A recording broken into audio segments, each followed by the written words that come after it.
Welcome to Chapter 3 lecture from Introduction to Meteorology, and today we'll be talking about air temperature and the daily variations of temperature. We'll also talk about the global factors that control temperature. We'll talk about different types of temperature data and data points and how they're used. We'll take a look at human comfort and temperature, wind chills, and heat indexes, and we'll also briefly talk about temperature measurement. But first, we'll take a look at the daily variations of temperature.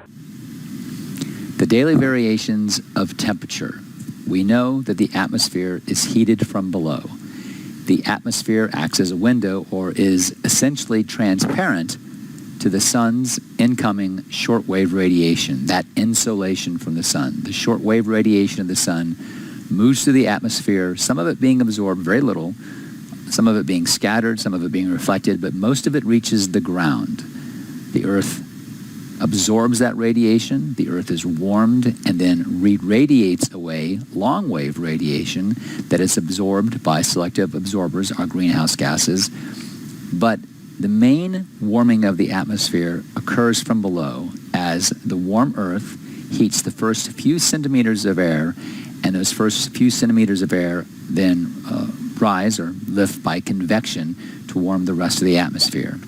And because that occurs, the atmosphere is heated from below. And as you look at our illustration, one thing to point out here is that box up on legs, that wooden box with the thermometer in the middle of it, that is actually the correct way to measure the temperature. It has to be 6 feet off the ground. It has to be inside a wooden box. The thermometer away from all the walls. There has to be wooden slots to let the air go through, and that is how temperature is measured all across the country and really all across the globe. Now, in the last 10 to 15 years, digital temperature measurements have begun to change that, but that's how it was done literally for centuries. And looking at the graph with the y-axis being altitude and the x-axis being temperature, we see at the surface the temperature somewhere just above 50 degrees Celsius. And in the first few meters of the atmosphere, that temperature drops just over 15 degrees Celsius because you're always going to be warmer during the daytime closest to the Earth's surface. And why is that? Air is a poor conductor of heat. It does not have good thermal capacity. It doesn't have good properties moving heat, thermal conductivity. So initial heating only warms the air immediately above the ground. So the initial heating of the ground warms the air in those first couple of centimeters. Insolation warms those first few centimeters of the air, and then that air is mixed through convection, again, the up and down motion of the air, and that warms the rest of the atmosphere. So there is this daily temperature lag. While insolation, incoming shortwave radiation or incoming solar radiation, peaks at noon. Noon is going to be when the sun is highest in the sky. It still exceeds outgoing energy throughout the afternoon, and the surface continues to warm. So look at our graph, and once again, the y-axis has both energy, rate, and temperature, and the x-axis showing the time from midnight through noon and then back to midnight. And the incoming solar radiation, we're going to assume the sun rises at 6 in the morning and sets at 6 in the evening, with the peak incoming solar radiation occurring right at noon, the highest point of the sun in the sky. And what we see is that the Earth's outgoing radiation rises as the incoming radiation goes up as well, but the incoming radiation remains higher than the Earth's outgoing radiation until about 3 or 4 o'clock in the afternoon. So cooling only occurs, evening or nighttime cooling only occurs when the Earth's outgoing long-wave radiation exceeds the sun's incoming short-wave radiation. So what time is the maximum and minimum temperatures on any given day? After the atmosphere heats from convection, the daily high temperature usually occurs between about 3 and 5 p.m., and this is known as the daily temperature lag, the lag between maximum solar energy and the actual maximum temperature of the day. The daily minimum temperature usually happens near sunrise. Now, this is not every day in all situations, but these are the generalities of temperatures maximum and minimum each day. As the sun continues to heat the atmosphere and before outgoing long-wave radiation exceeds incoming short-wave radiation, the temperature continues to climb through 3, 4, 5 o'clock in the afternoon. And then the temperature does not begin to fall until that outgoing radiation exceeds incoming radiation. That may happen late in the afternoon through 6 or 7 o'clock in the evening, but that outgoing terrestrial radiation, that outgoing long-wave radiation, continues all night long, right up until the sun comes up over the horizon. So cooling continues all night long, and that's why the minimum temperature typically is near sunrise. Now, different aspects of a cloudy day or a windy day or a rainy day or a cold front passage or a warm front passage can change that, but generally, the high temperature of the day between 3 and 5, the low temperature near sunrise. The controls on the highest temperature of the day absolutely include clouds, moisture content of the air, proximity to water, and what covers the surface, whether it's asphalt and buildings or it's waving wheat or grasses or prairies. All those things impact the daily temperature. So in the same way that the warmest temperature was closest to the ground during the day, the coolest temperature will be closest to the ground at night. Both the air and the ground cool by radiating infrared radiation, meaning the atmosphere, to what degree it absorbs outgoing infrared radiation, and the Earth, and all the incoming solar radiation that's absorbed and heats up the Earth, the outgoing long-wave radiation of the Earth and the outgoing long-wave radiation of the atmosphere are both moved away from the Earth and the atmosphere through radiation, and that is called radiational cooling. The Earth warms up during the day, and at night it just literally gives up that heat to space. Now, we've talked about temperature decreasing with height, but an inversion occurs when the air temperature increases with height in the atmosphere. And one of those unique and fairly small layers where that occurs is right at the surface at nighttime. At night, the air in contact with the ground continues to cool more rapidly than the air above it, and a radiation inversion or a nocturnal inversion develops. The air closest to the surface is coldest overnight because the Earth is a better radiator of energy than the air, and it cools more quickly. So while both the atmosphere and the Earth cool by radiational cooling, the Earth is a better radiator of energy, and it cools more quickly. So on any given very early morning, just like this graph shows us, the temperature at the surface can literally be below freezing, while the temperature at 6 feet above ground level may be as warm as several degrees above freezing. And that's how you get forecasts that say overnight low of 38 degrees, but there could be some frost, because that overnight low is being measured at 6 feet above ground level, and the temperature at the surface could still be below freezing and allow frost formation.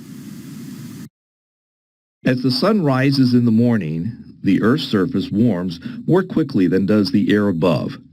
On a clear, calm day, the air in contact with the surface normally reaches its highest temperature at noon, when the sun's energy is most intense.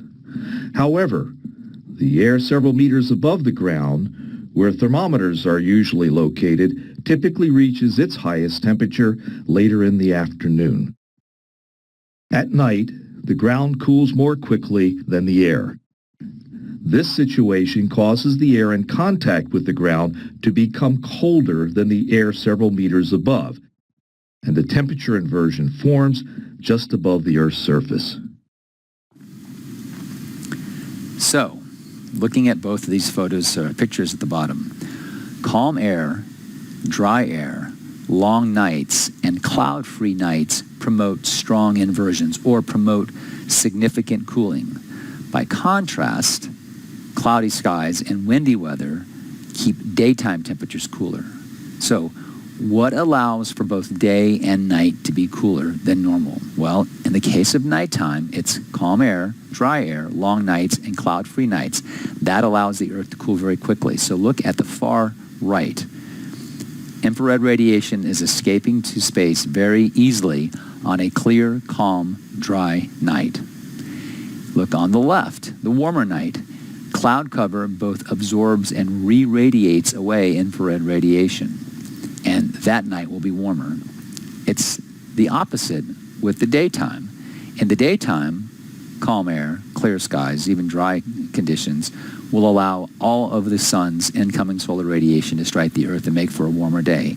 And as we talked about in Chapter 2 with cloud cover, whether it's scattering or reflection or even absorption, those three occur with the incoming solar radiation, and not as much of that insulation reaches the ground, and therefore you have a cooler day. Same general illustrations. Nighttime cooling. Clouds insulate by absorbing and re-radiating long-wave radiation. Therefore, warmer surface temperatures, weaker inversions. The temperature difference between the very cool surface and the slightly warmer 6 feet above ground level is not as high. Moist air insulates by absorbing and re-radiating long-wave radiation. So with high humidity, you're going to have warmer surface temperatures at night.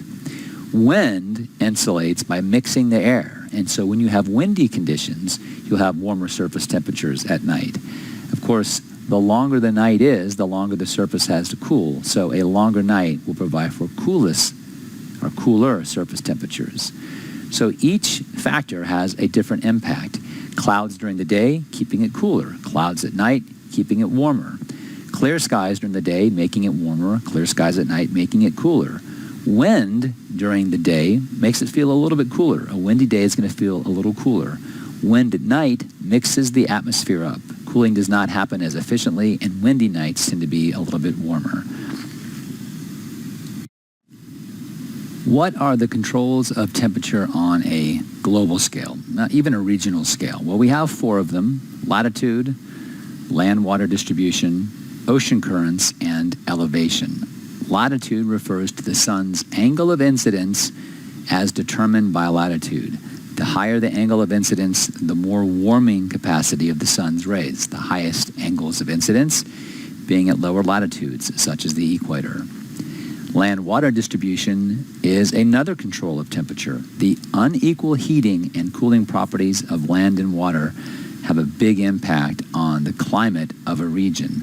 Land heats up and cools off much more quickly. Both heats up and cools off much more quickly than water, because water heats up and cools off much more slowly.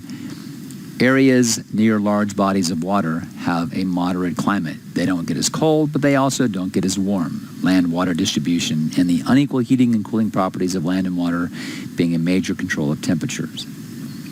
Ocean currents, also a major control of temperatures. Ocean currents drive air currents, warm air currents north, but also transfer heat with warm ocean water being moved to the north. And ocean currents can have a big impact on entire regions of the world. And you can think about Western Europe, including England and Scotland and Ireland.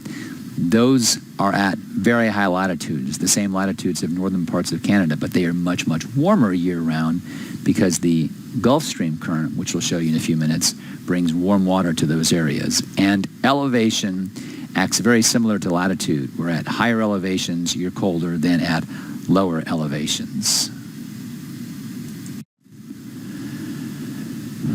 So, the first control of temperature. This is a very good description of latitude. So, A is the summertime. The northern hemisphere is tilted toward the sun. B is the wintertime. The northern hemisphere is tilted away from the sun. And C is spring and autumn. So A represents the summer solstice, B represents the winter solstice, C represents either the spring or the autumnal equinox. And again, equinox refers to the fact that on those days there are equal parts day and night, 12 hours a day and night. And you can see in our summertime, our days are long, 13 and a half to 15 hours long in North America. And in our wintertime, our days are much shorter, somewhere between 9 to 10 hours in North America in our wintertime. But at the equinoxes, both of our day and night are 12 hours. More important than the length of the daytime, of course, is a control of temperature, but the angle of incidence, the angle at which the sun's rays strike the earth. Look at C, at the equator. Those sun rays strike at a 90-degree angle. The higher the angle, the more warming capacity of those sun's rays. And even at the Arctic Circle and the North Pole, the angle is not terribly small. And so that's why in the summertime, the Arctic Ocean actually will melt. And it's not warm at the North Pole, but it's also not sub-freezing the entire time. Conversely, in the wintertime, look at B and look at the Arctic Circle. The Arctic Circle in the winter, at the winter solstice, is completely dark. That's where you get the 6 months of winter. It's tilted away from the sun. So not only are the sun's rays almost at a tangent to the globe there, in some cases north of the Arctic Circle, they don't strike the globe at all, 6 months of nighttime, and so obviously very cold. Where in our summer, the sun's rays do strike the North Pole, but they don't strike the South Pole. So the angle of incidence is the greatest factor in controls of temperature and is highest at low latitudes. That angle of incidence is highest at low latitudes. Unequal heating and cooling properties of land and water.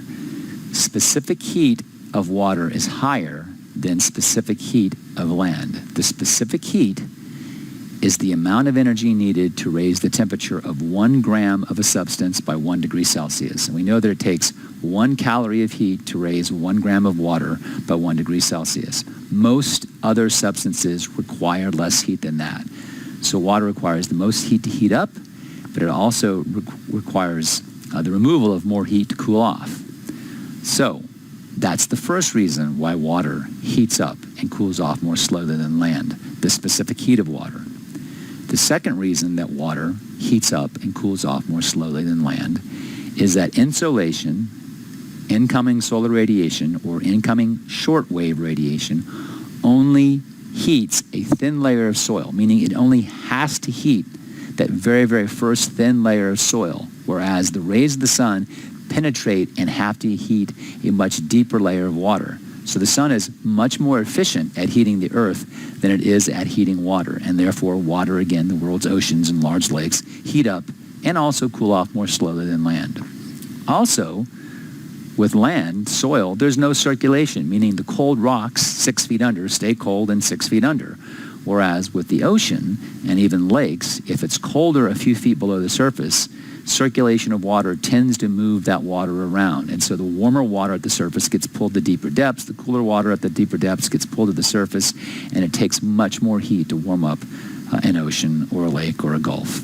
The last, going back to latent heat, and remember that evaporation is a cooling process. The opposite, condensation, is a warming process. But in this case, evaporation is a cooling process, and that also takes up some of the sun's energy. So main reason, these 4 reasons, the main reason why the oceans and the lakes and the gulfs heat up and cool off more slowly than the earth. So as a result, the water heats up, cools off more slowly than land, resulting in a moderating impact on temperatures. Proximity to large bodies of water moderate temperatures. It doesn't get as cold in the wintertime, but it also doesn't get as warm in the summer. Think about Seattle. In this situation, we can see that St. Louis and Ponta Delgada are essentially at the same latitude, about the same place north of the equator. But we can also see that in St. Louis we have a high variation in seasonality, meaning quite chilly in the wintertime, but also, again, quite hot in the summertime. It's in the middle of a continental landmass, a long way from any large body of water, whereas a small island in the middle of the ocean, the temperatures there throughout the year moderated significantly by its proximity to that large body of water. Not quite as hot in the summertime, and certainly not as cold in the wintertime.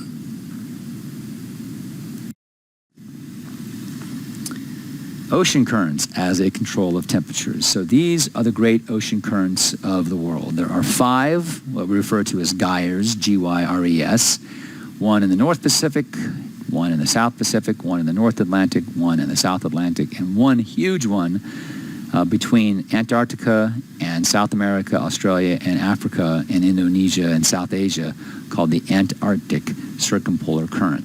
And we're not going to concern ourselves too much with that one, just the first 5. And you can see that all 5 of those move clockwise across the ocean basins. And you can also see, looking at this, just how much larger the Pacific Ocean is than the Atlantic, and a significantly larger body of water. The clockwise flow of water around the North Pacific Basin means water moving from Indonesia at the equator is very, very warm, keeping Japan fairly warm. But as that water moves across the North Pacific, it cools, and as it moves along the west coast of North America, it keeps the west coast of North America fairly cool.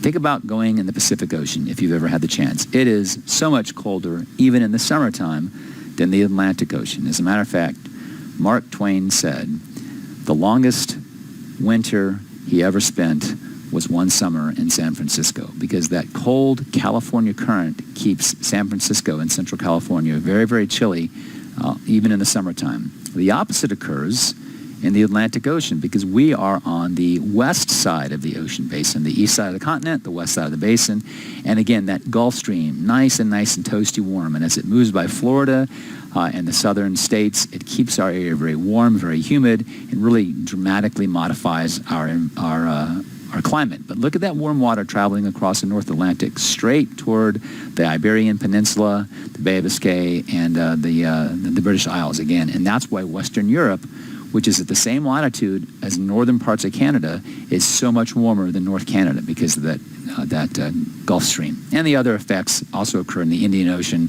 the South Atlantic, and South Pacific as well. The last control of temperature is elevation. An increase in elevation is similar to moving north. So an increase in elevation is similar to an increase in latitude. An increase in elevation results in cooler temperatures. An increase in elevation also results in lower air density. Remember, it's thinner up there. The air is thinner up there. As you go up in an airplane, the air is thinner. You may actually have to use oxygen. As you go up a mountainside, the air is thinner. If you decide you're going to train for an Ironman, do you train at sea level, or do you go out to Colorado and train a mile high where the air is thinner? There's less oxygen. It makes you stronger. So because the air is thinner, there is lower air density. There are literally fewer molecules of air at those higher elevations. A couple of things happen that also moderate the temperatures at higher elevations. There is less absorption, reflection, and scattering of incoming solar radiation. So less of the sunlight is absorbed, reflected, or scattered as it strikes the Earth during the day. That means that temperatures heat up very quickly at higher elevations. Now, they may not get very warm, but it goes from the very cold minimum temperature to the maximum temperature of the day very, very quickly at higher elevations. Also, outgoing radiation, this is at night, is not absorbed and re-radiated, and therefore there is rapid cooling at night. So both rapid heating during the daytime and rapid cooling at night. And that is why our high elevation deserts of western parts of Texas and into New Mexico and Arizona, those high elevation deserts are very, very cold at night and very, very warm in during the daytime, because at night the temperature falls very quickly without all that air, those air molecules to absorb and re-radiate. And at night, so it gets very chilly. And then in the daytime, without those air molecules to reflect, scatter, and absorb, temperatures heat up very quickly. So there is a higher daily temperature range when you are at higher elevations. Now, we've seen these pictures before. Controls of temperature, albedo, and the impact of clouds. Remember, albedo is how much light is reflected directly back from a surface. And thick clouds had high albedo. They reflected a lot of light back. Albedo is the percentage of insolation reflected. Clouds reflect insolation, as do other surface cover with high albedo. Days are cooler. So what does that mean?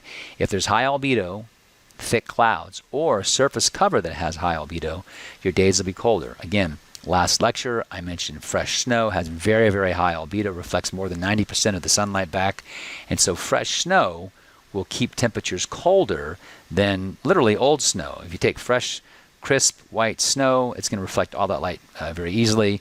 If you go down into an urban area where the snow has had a chance to partially melt and it's gotten dirty and gray, it doesn't have very high albedo at all. So clouds reflect insolation, as does other surface cover with high albedo, and days are cooler. Clouds also absorb and re-radiate long-wave radiation. Remember, the Earth is radiating away its heat, its infrared radiation, its long-wave radiation. The Earth is radiating that away 24 hours a day, daytime and nighttime. And at nighttime, if the skies are clear, it very easily radiates its energy away. But if there are clouds at night, those clouds absorb and re-radiate long-wave radiation, and our nights are warmer.